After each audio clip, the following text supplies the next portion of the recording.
Okay, this video is well past the day I said I was going to do it, probably by 6 months, I don't know, well before Uranium Springs, which I missed. And it's basically bringing back, this is my 1972, which is going to be a camper van for Wasteland weekends and Uranium Springs and stuff, events. This is going to be a trailered vehicle because I don't really care. It could be made a driven vehicle, but I'd have to license it out of the city I live in to not do emissions. But anyways, this is how to bring something back from the dead that's been sitting for 10 years. And I'll show you why it took so long to make this video and go over some different things here. First off, you can see the battery cable mess hooked up. And I can show you real quick that it will now grab a wire. Oh, maybe. Cheap GM starters, but yeah, it will now turn over, and it actually has started. I have generically hooked it up with a couple alligator clips and some starting fluid to get it to run. But anyways, let's go back to why it wouldn't run. Two issues. There's the old starter. It was junk. It would turn, but really slowly. It doesn't sound that great now, but it was sounded a lot worse before. So yeah. But while I was down there doing that, I found out why the vehicle was stopped, and I started to fix it the old stupid cheap way. Like you can see, I tried welding a balancer. It's cast iron, really won't hold. Dumb idea, don't do it. But anyway, so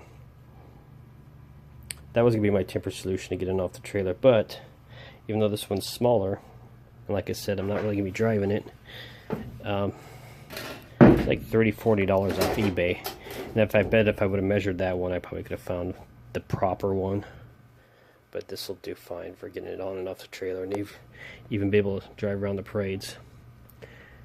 And now, my background is of a former demolition derby driver for practically 20 years. So I was going to, plus this thing may sit, because I can let this place, some of the Uranium Springs place, it could be a permanent camping arrangement up there as long as I keep returning. So it technically could just sit up there.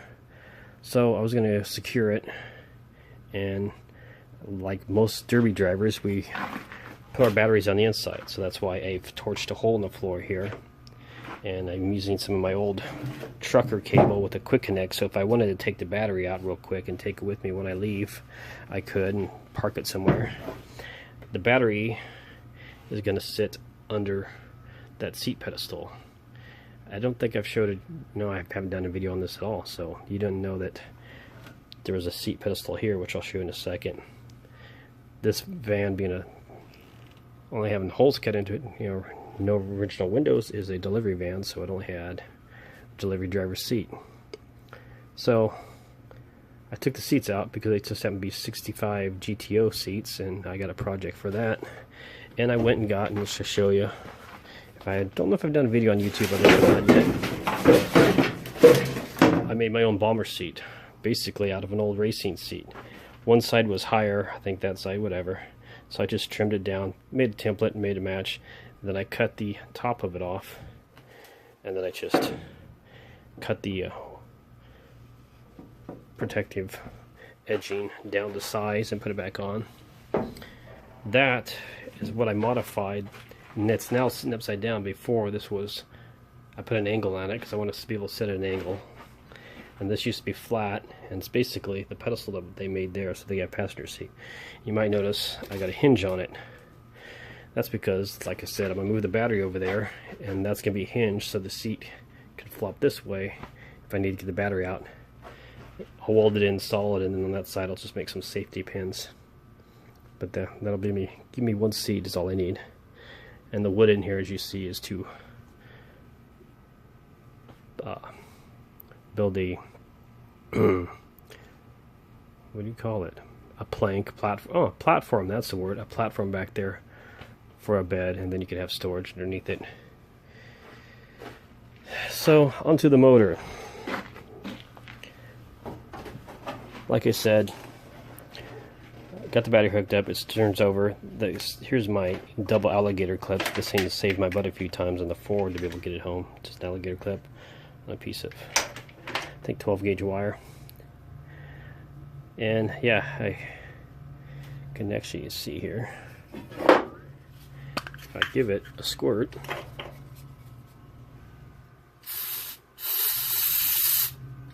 and clip the K-label on. Well, it's kind of hard too, but you can see it sparking, so you know it's live. Clip the cable on there, and then take our wire from the starter. I'll show you in a moment how this is done. Of course, when the starter connects, you hear it does start for a second until it runs out of a little bit of starting fluid. But anyways, okay. So hooking up your starter, since this is cut off. I cut it off because this thing has some electrical issues that stuff needs to be cut loose. So your positive battery cable is going to go here. This is your fusible link that powers the vehicle. Then on this side, I think it starts a relay, but anyways, down here, the starter connector, all you need to really do is run power to this, and run your wire like that wire you see me touching, the power, and all you need to do is hook that up to a push button switch, or like I'm doing. There are guys that'll do derbies where they just hand wire the wires together and then touch the starter wire to those wires to start it. But I'm going to find a switch. I don't know where I'll get a switch from. There's only 15,000 on this.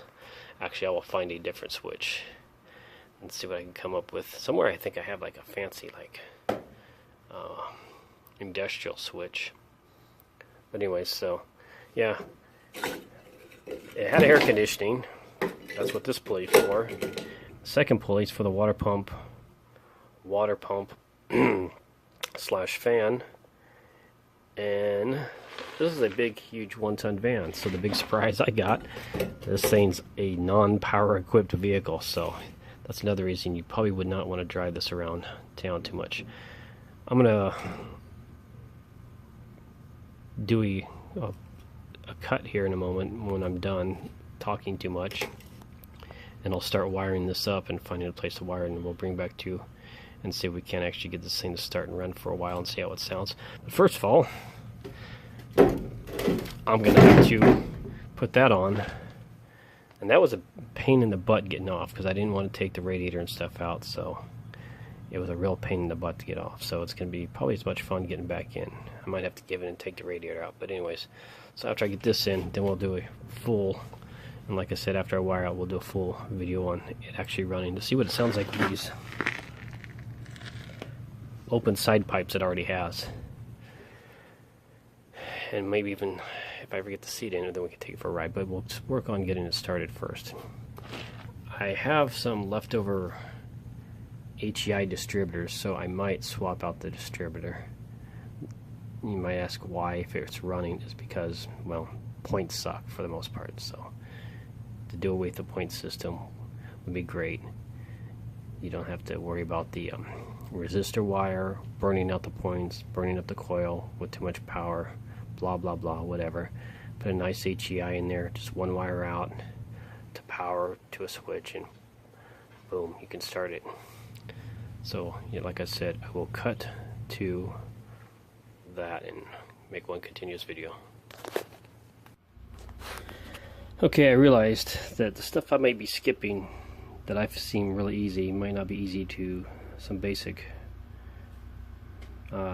starting out mechanics or people that haven't done anything and may want to try on a Wasteland car. If you're not going to drive it and tow it there, it's a perfect thing to do. But if you're going to drive it every day, they'll do some of the things I tell you to do or suggest. Well, so distributor swap. I guess I should go over a distributor swap, even though I've already pulled it out, and I'll show it too. Can't see it very well because of the sun and all that, but I scratched the best I could the direction that the rotor, this is a different type of rotor, this is the HEI one we'll be putting in. I made sure that it was pointing at the number 1 spark plug wire. And on a small block Chevy, all your odd number cylinders are on this side, and all your even number cylinders are on the passenger side. And it starts from the beginning, 1, 3, 5, 7, so 2, 4, 6, 8. So I pulled that plug wire off because it seemed like it's the way it started that it was timed pretty good. I could have confirmed it by, I still haven't put that on in, but I'm working backwards, okay? But I could have confirmed it by putting that on there, and even though it's a different diameter, it's still pointing in the general direction of the pointer on the car, truck, van, whatever you want to call it. But anyways, so I got it pointing in the right direction. You might want to clean it off better than I did, so you're not dropping stuff into the motor. Also be careful when you're pulling it up, but I'll get to that in a second. There, the oil pump drive. Oh, my nickel! An oil pump drive, or the oil pump drives off the bottom of it with a push rod. If you can see it, the sun's not good. Sun's good for me. There's this thing shaped like that in there, and then that cuts into the oil pump drive. And if you need to turn the oil pump drive when we're putting it in, you want to use the biggest screwdriver you can, and that's thick and fits long down in there, so you don't drop the screwdriver in there, because then you're taking the oil pan apart. Anyways, so there was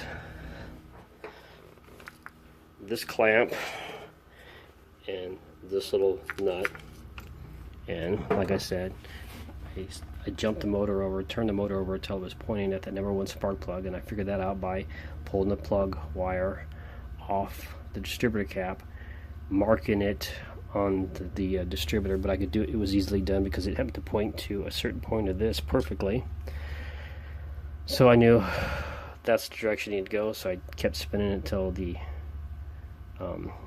rotor was pointing at number 1. This is a good way to do it, because if it's pointing at the number 1 spark plug wire, it's firing that number 1 spark plug wire.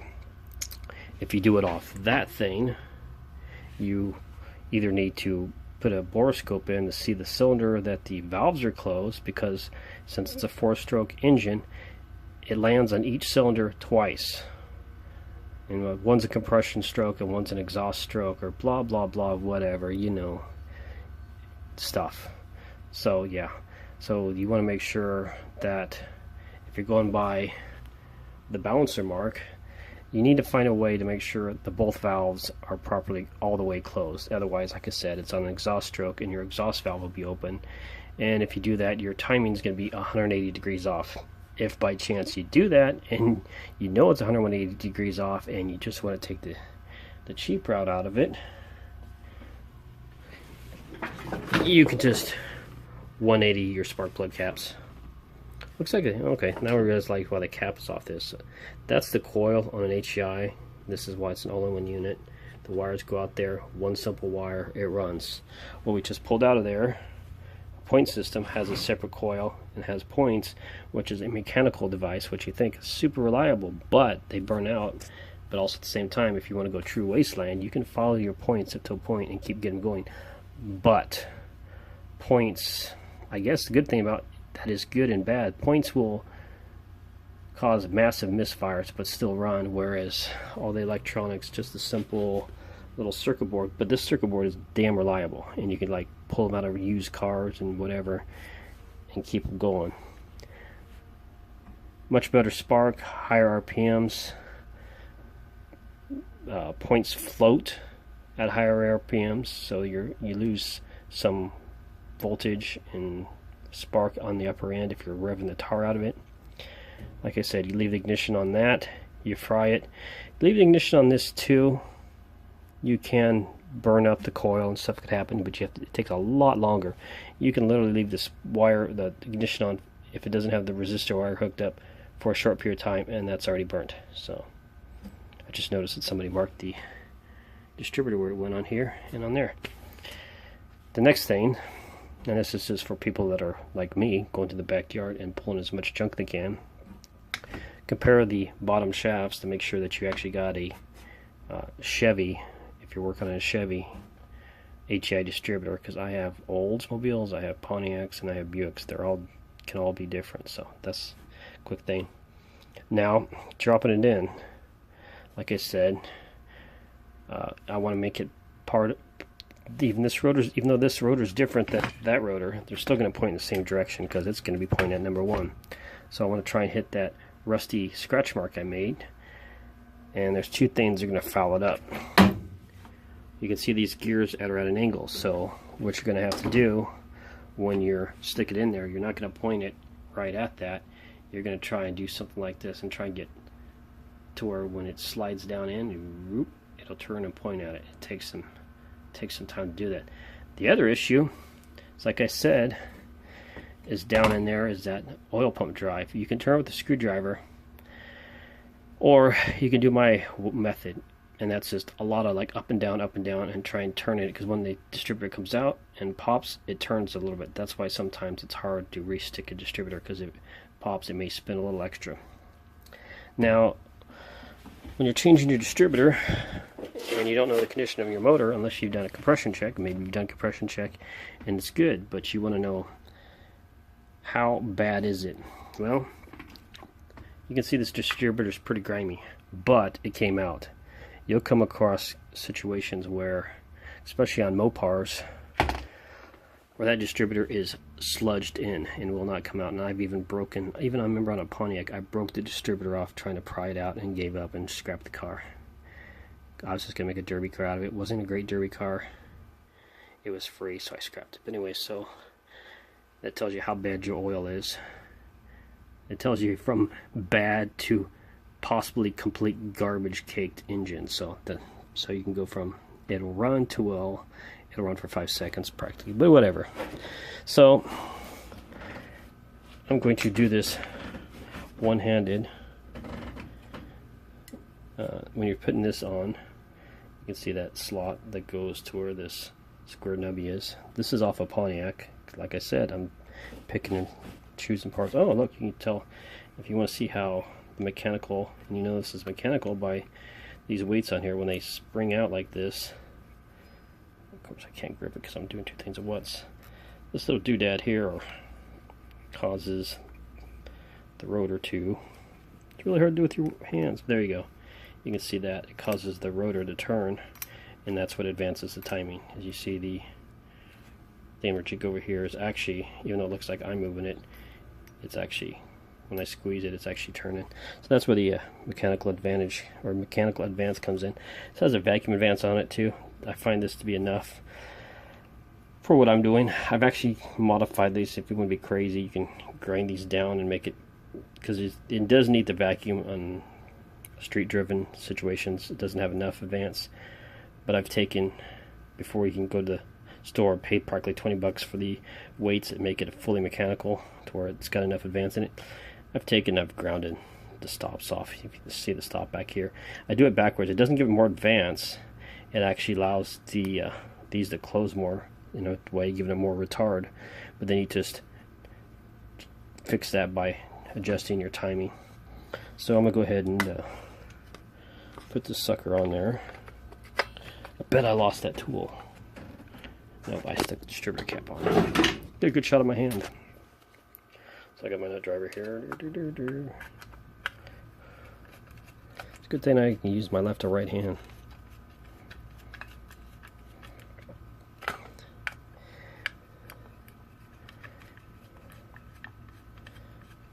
And we'll see how many times I fail and then give up. And it's just like, ta-da, it's in.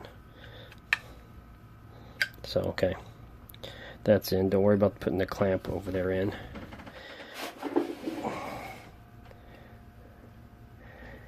And I'm going to try and point it a little bit that way. There's an area by the camshaft that has to go through a boss to where it's a little bit of fun. There we go.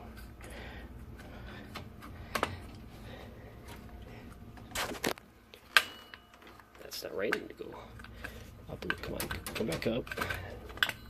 Of course, now it wants to slide on in, even though it's not going in the right spot. Okay, turn it that way a little bit more. Not quite right. And as you can see, the gap here if you have a gap, it's not lined up in your oil pump drive. So turn it a little bit more. Wiggle, wiggle, wiggle, wiggle. I lined up there, and gosh, oh my god. Holy cow. Only took 2 shots to get it in. You probably can't see my mark there. I don't know if I can shade it. There you can see that rusty. Oh, my fingers won't get down there. The rusty scratch mark. And my rotor's pointing at it. So there you go. That's how you stab a small block Chevy distributor. And then it's just a matter of fact of putting this clamp back on. Now I'm going to answer your question that you're probably thinking about. Where does this go? Well, I got plenty of room. The only thing you're going to have to worry about, and take your cap and put it on there, it also has that thing that catches in this groove right here. Now, if you're gonna probably look it up online, and somebody's gonna tell you, and you can even find if you get a fancy cap, there's a thing that goes on here and it tells you where all the plug wires are supposed to go. Blah blah blah. Doesn't really matter. It matters where this isn't in the way. It matters that this is hitting one of the spark plug wires, and then all you have to figure out, okay, you can make any one of the terminals. You can make any one of these terminals number 1. And then it's just 1, 8, 7, blah blah, out of the firing order that I'm going to look up. It's on the dirty intake manifold here, but I'm going to pretend we're not in the Wasteland and Google it when you're not around. And then you have to blah blah blah blah. I already showed you the sequence of the wires. Run your wires. This connects to, I told you the cap here has the coil built in it, and these terminals on the back side of this, it just claps onto the back side. Then there's 2 out here, power and the tack. I actually have, well, gee, I have 2 tacks, so I will be hooking up the tack to see if it works. So since this guy is a gauge gomer, we used to call people that stuck to me stickers on their skateboards or BMX bikes in the freestyle days gomers, so that's where I said gauge gomer, sticker gomer. I'm talking hip to you kids from the 80s. But anyways, so there you go, distributor stabbed. I didn't find the switch I want, but there's a switch here. I'll see if I can make that work, and then I'll find a push button switch, which I'm a demolition derby guy. There's probably one laying in the ground out in the yard somewhere, so I'll be back to wiring it. I'm just gonna cut to the next scene. Okay, as you can see, the HEI is in. The battery wire is hooked up. The 2 tack wires are hooked up. The starter wire is hooked up. Ignition wire is hooked up. All toggle switches, by the way. That's actually on. Oops, should turn that off. The off is always towards this crack here. The plug wires are on. Not routed the best to escape hot exhaust manifolds, but nevertheless it's good enough. I had an odd red wire, so I hooked that up to the number 1, so you always know which it is. Other than that, like I've said, we've started it on starting ether. Now what we're going to do, and I already did, is there's this float bowl vent right there. So I took my gas can and slowly poured gas into the float bowl vent there, so it goes directly in the float or into the fuel bowl. Now all there's left to do is turn on the ignition.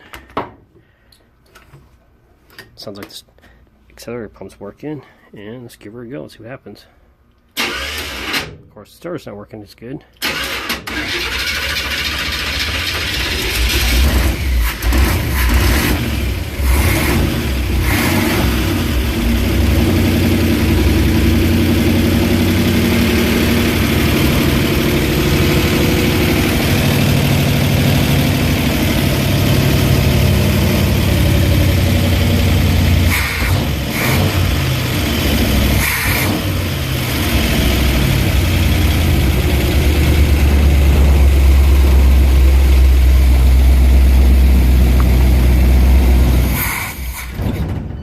I think we're out of gas, or it just decided, let's give one more shot.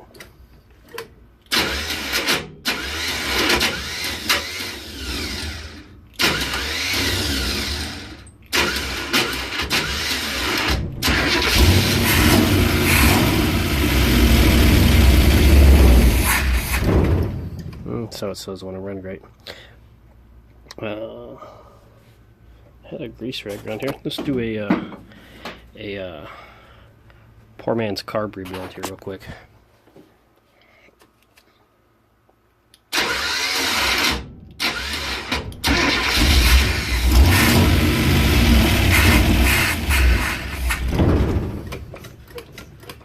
think it's running out of gas already.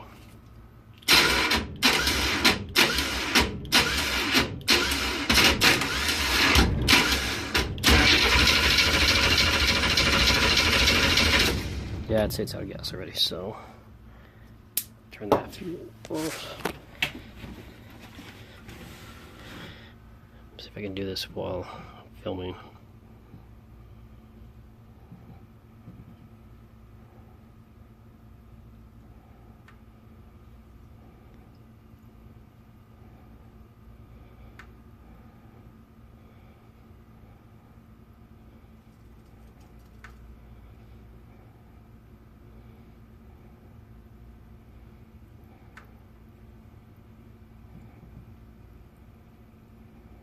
Here, get to the top.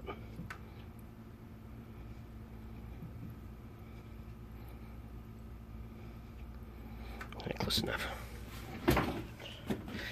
Switch back on. Rag handy. One pump. Hope the starter works.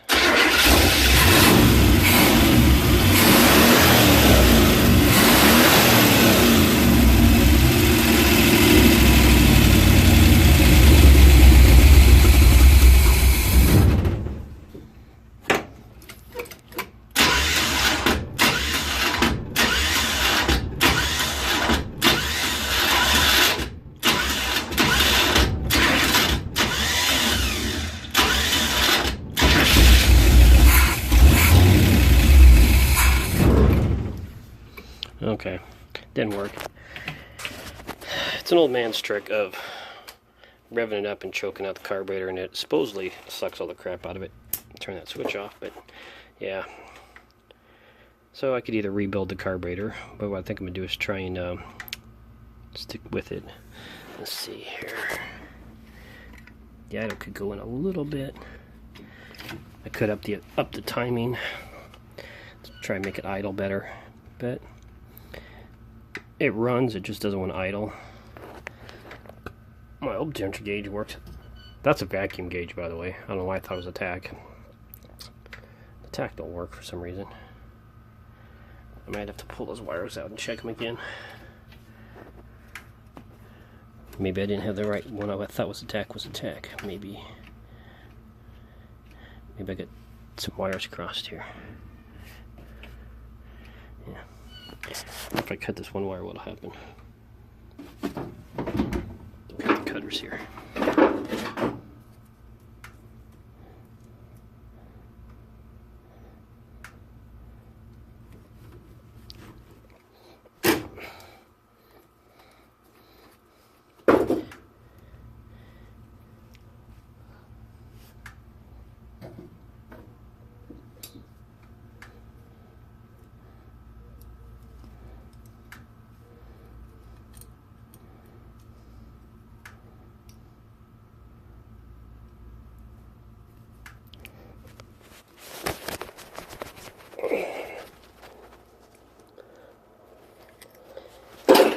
Yeah, I'll worry about it later. Maybe they're running the power off the tack to who knows. I was trying to cut that. Maybe I gotta break it loose.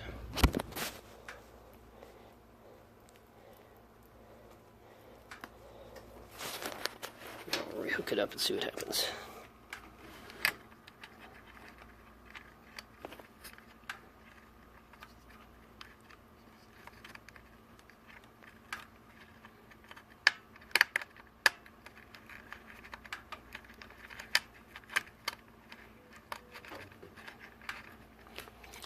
Just curious if that tack works.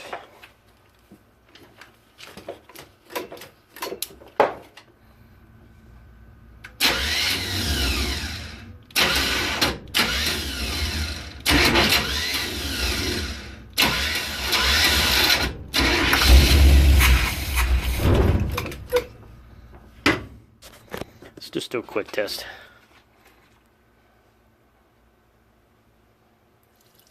Ah, too much gas.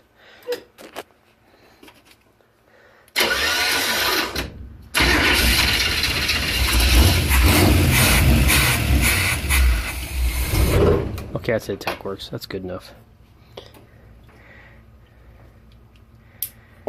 This oil pressure gauge works. That oil pressure gauge fluctuates. Don't know about these water or that oil temperature. The alternator one's not hooked up. Ours isn't hooked up. This works. And I don't remember if that works. I keep forgetting to look at that. But anyways, good enough.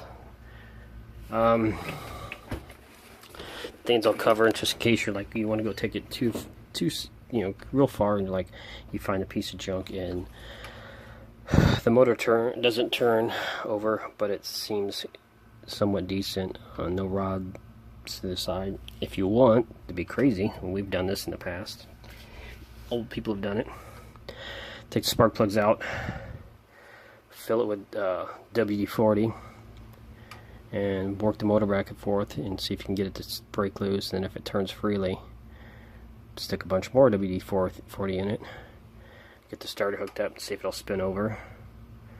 Then after you do that a few times, dump oil in it without the plugs in it, because it would can't compress the oil, so it breaks stuff. But put some oil in it to see if you get the or even better yet, tranny fluid, see if you get the rings free, and just give it a shot, see if it'll run. What's it gonna hurt?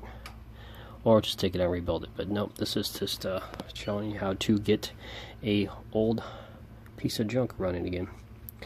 I got another carburetor, but like I said, oh yeah, I got. I'm gonna try and keep this one. Most important thing I forgot to tell you to do: there's no gas in this gas tank, old rotten gas. Cut the line, or make sure it's empty first, or drain the tank, but cut the line to the fuel pump so you're not sucking anything from the tank in anyways. I'm going to run a gas tank mounted to the front bumper that I could take off and just take the gas station and fill up and put on it, then drive it on the trailer like I said. So there you go. Starts and runs. Actually sounds pretty good. I'm surprised the accelerated pump works. There's other things about brakes.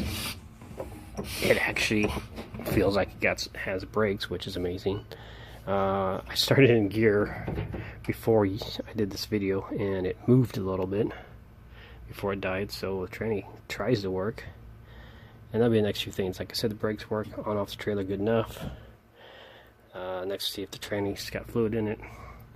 I gotta get a fan belt and see if I can hook up the alternator, see how bad the water cooling system leaks. It's already empty from years of sitting.